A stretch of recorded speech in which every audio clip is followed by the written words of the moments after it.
আসসালামু আলাইকুম ওয়া রাহমাতুল্লাহ। কোন সাদাকা সওয়াবে বেশি অর্থাৎ নেকিতে বেশি, কোন দান করলে আল্লাহ তাআলা বেশি নেকি দিবেন? আমাদেরকে সহিহ বুখারী হাদিস নাম্বার 1419 আবু হুরায়রা রাদিয়াল্লাহু তাআলা আনহু থেকে বর্ণিত, রাসূল সাল্লাল্লাহু আলাইহি সাল্লামের কাছে একজন সাহাবী আসলেন। রাসূল সাল্লাল্লাহু আলাইহি সাল্লামকে জিজ্ঞাসা করলেন, কোন দান সাদাকা সওয়াবে বেশি, নেকিতে বেশি? রাসূল সাল্লাল্লাহু আলাইহি সাল্লাম বললেন, যখন তোমার শরীর সুস্থ, যখন তুমি সুস্থ আছো তখন তুমি দান করো। যখন তোমার মনে কৃপণতা বিরাজ করছে তখন তুমি দান করো। এবং যখন তোমার দরিদ্রর ভয় আসছে যে দিলে কমে যাবে তখন তুমি দান করো।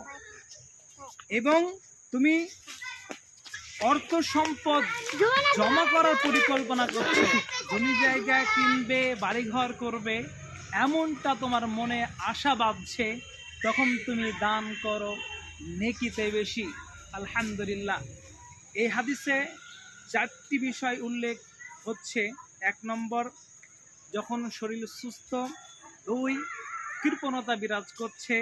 3, অর্থ সম্পদ জমা করার পরিকল্পনা হচ্ছে। 4, তুমি গরিব হয়ে যাবে এই ভয় তোমার মন করছে, তখন তুমি দান করো।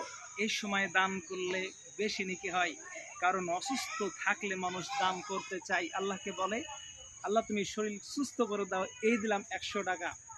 অসুস্থতার সময় মানুষ দান করতে চায়, সুস্থ সময় মানুষ দান করতে চায় না। তাই রাসূল সাল্লাল্লাহু আলাইহি সাল্লাম বললেন, যখন শরীর সুস্থ তখন তুমি দান করবে, নেকি বেশি হবে। যখন তোমার মনে কৃপণতা বিরাজ করছে তখন তুমি দান করো, নেকি বেশি হবে। অর্থ সম্পদ জমা করার পরিকল্পনা হচ্ছে মনে, তখন তুমি দান করো, নেকি বেশি হবে।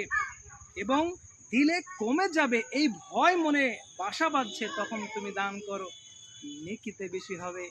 ইনশাআল্লাহ আমরা ফলো করব, লক্ষ্য করব, এই হাদিসের প্রতি আমল করব।